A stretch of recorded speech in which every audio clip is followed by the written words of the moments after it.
Halos isang buwan na nakakaraan ng tumulak ang GMA Everest team papuntang Nepal. Susundan ng team hanggang base camp ng Mount Everest si Romy Garduse para maihatid ang mga kaganapan sa kanyang pag-akyat sa tuktok ng Mount Everest.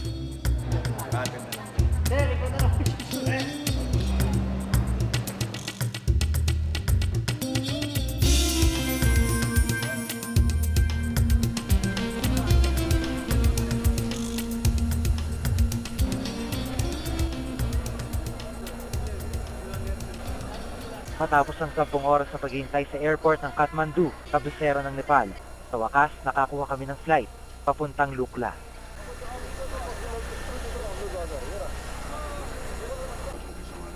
Na-delay ang mga flight di lang dahil sa malakas na ulan, kundi dahil sa snow.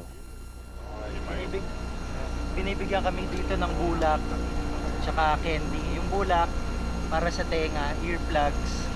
Tapos itong candy siguro ito yung ano nila. Obviously pagkain nila dito sa aeroplano. Ang Lukla ang bayan na aming daraanan papuntang base camp ng Mount Everest na siyang unang destinasyon paakyat ng bundok. Kakalanding lang natin sa Lukla. Yung airport nila nasa pagitan ng mga bundok. Kaya eksaktong-eksakto lang yung pagpapalipad. Ito nagpapalakpakan yung mga tao dahil medyo maganda yung landing namin.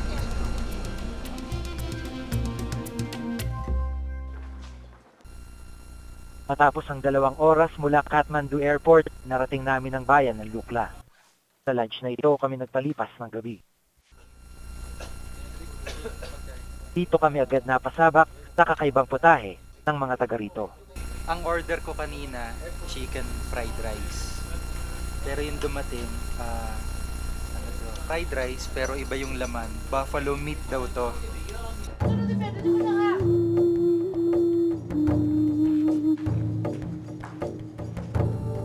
Kinabukasan nakilala namin ang mga taong maghahatid sa amin sa base camp. Sila mga guide o Sherpa kung tawagin. Dahil sa lamig, karaniwang ganito nagsisimula ang araw nila dito sa Lukla. Frozen? Cold? Yes. Cold? Very cold? Warm water? Ito ang simula ng aming 11 araw na paglalakad papuntang base camp. Nang araw na iyon, pinulong ng aming Sherpa na si Lakpa Norbu ang mga porter na magbubuhat ng aming gamit. Kumpara sa simpleng tagabuhat, malaking responsibilidad ng mga Sherpa. Hindi lang simpleng paglalakad ang alam ni Lakpa.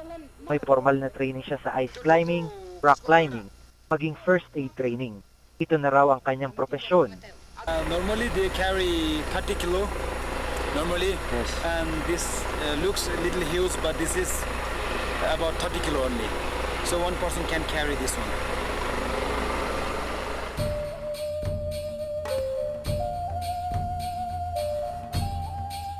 Mula sa Lukla may 3 oras ang lakad papunta sa bayan ng Pakding. Ang mga daan karaniway batuhan, pero dahil marami ang bumibisita rito, ang ibang daan pinaganda pa ng mga katutubo.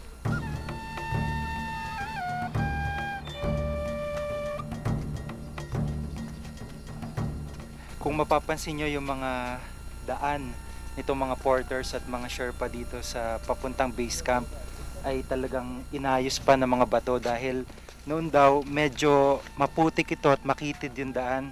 Kaya para mas mapabilis yung transport nitong mga goods mula sa baba paakyat ay ginawa ng paraan ng mga natives na magkaroon ng mas maayos na daan dito. The mantra on this stone plate, Yes. and whenever we get through this kind of prayer stones, we'll always have to get through from the left side. That's right. Yeah. Why is that? These Buddhist people, they believe it brings good luck.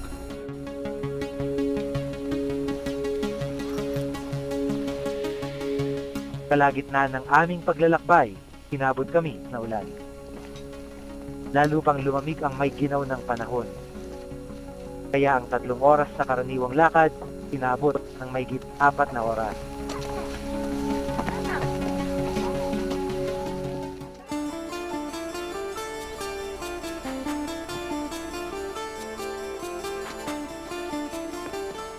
Ito yung pangalawang bayan papunta sa Everest Base Camp. At medyo mahirap ngayon yung daan dahil bukod sa malakas yung ulan, madulas yung mga bato at maputik pa, dagdag pa riyan yung napakalamig na panahon.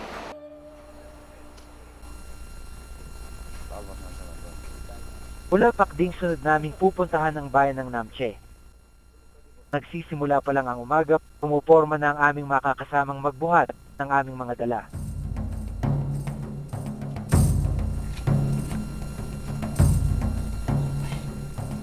Sa bigat ng aming mga gamit, halos mapahiga na ang aming mga kasama. Mailagay lang ang mga ito sa balikat.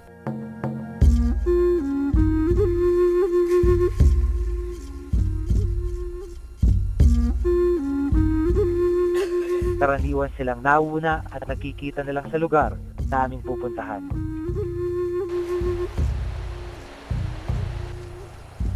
Kung malamig nang umalis kami sa Pakding, napasabak naman agad kami sa matinding init papuntang Namche. Ilang minuto lang ang nakalipas, wala kaming nagawa, kundi tanggalin ang makakapal naming jacket. Mula sa Pakding, 6 na oras ang lakad.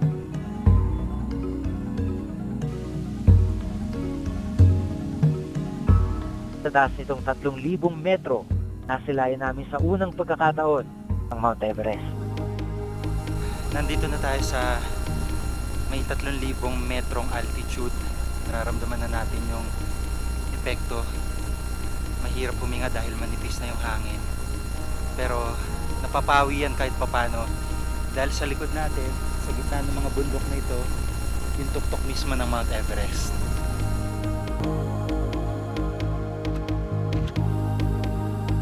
Malapit na kami sa bayan ng Namche nang harangin ng mga sundalo ang aming guide. Nakita kasi ang dala-dala naming walkie-talkie. Dahil sa takot ng mga sundalong magamit ito ng mga rebelde rito, pansamantala itong kinumpiska. It's their duty, in Nepal, because of this Maoist problem, they are also a little scared. So they have to go through their duty, and we have to respect them. Ilang minuto pa bumungad na sa amin ang bayan ng Namche.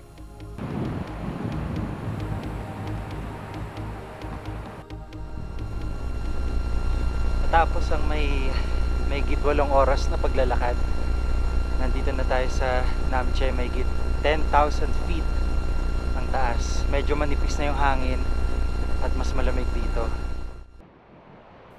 Dito na tila nakaramdam ng altitude sickness ang aking mga kasama.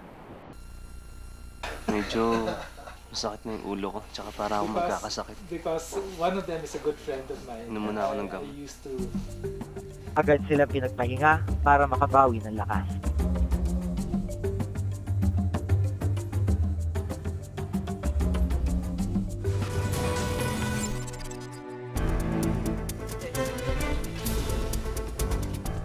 Para siyang giniling na kamote. Pero pag kinaya mo magaspang, tapos ito, hindi ko maintindihan yung lasa ng sabon nila. Hindi siya maalat, hindi matamis, pero parang may nuts.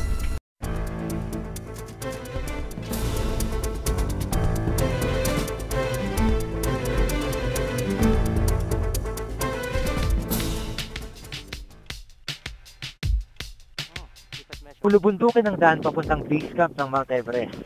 Karaniwang mabato at matatarik ang mga daan. Wala sa bokabularyo ng mga tao rito ang mga sasakyan, maski na bisikleta. Kaya umaasa sila sa lakas ng tagabuhat gaya ng aming mga kasama.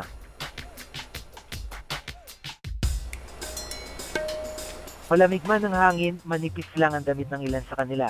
Ang iba nga, nakatsinelas lang. Ang mga dalang tungkod ang ginagamit nila sa pamamahinga.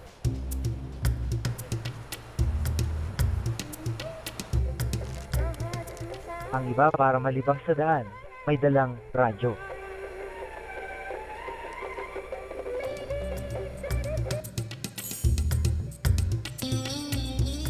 Karamihan sa mga porter dito, wala ng baong tubig tsaka pagkain. Talaga nagpapahinga lang sila para makabawi ng hininga. Pagkatapos nun, lakad na ulit paakyat ng bundok. Napansin kong hindi lang mga lalaki ang nagbubuhat dito. Marami rin akong nakita mga babae at pati mga bata. siguro 4 o 5 oras na kaming naglalakad sa lamig, sa init. At itong batang ito ay kanina pa namin kasabay.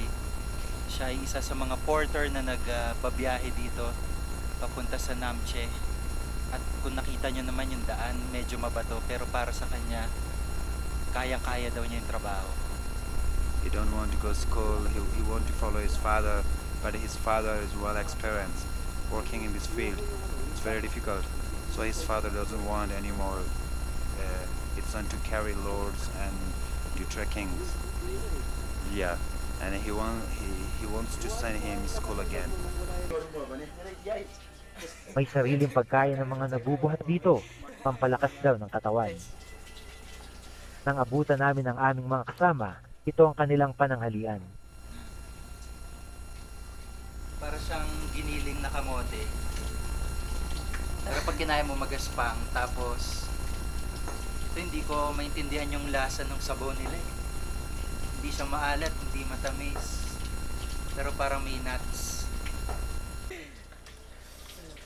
Mahirap man ang kanilang trabaho, mababakas naman sa kanilang mga mukha ang kasiyahan.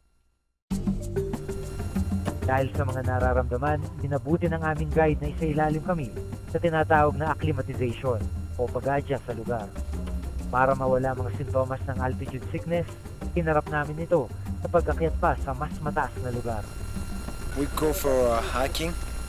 We climb about 400 meter. Why? Just to get acclimatized, so that for next camp it will be easier to get there.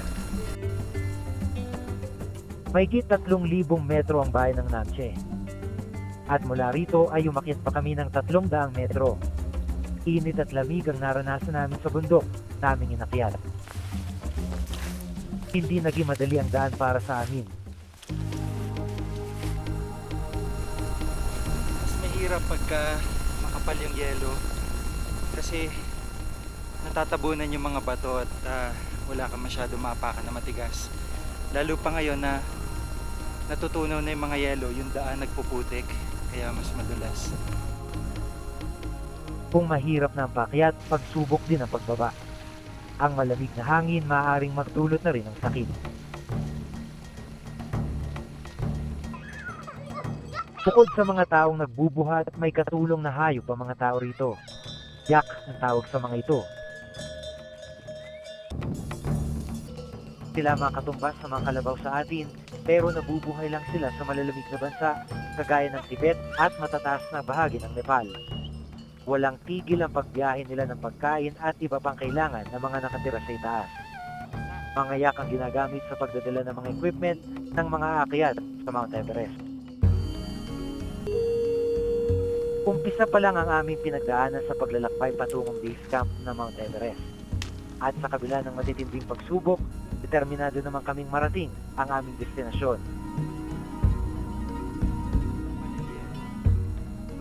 Ako po si Jiggy Manicad at ito ang nakatala sa aking reporter's notebook.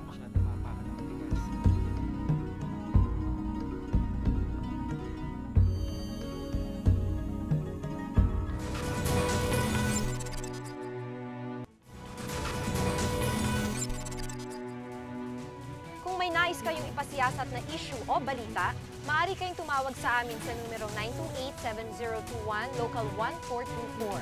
Maaari rin kayong mag-email sa reportersnotebook@gmanetwork.com. Para sa malalimang pagtingin sa mga issue at balita, samahan nyo kaming muli sa susunod na Martes. Ako si Jiggy Manicad. Ako si Maki Pulido at ito ang Reporter's Notebook.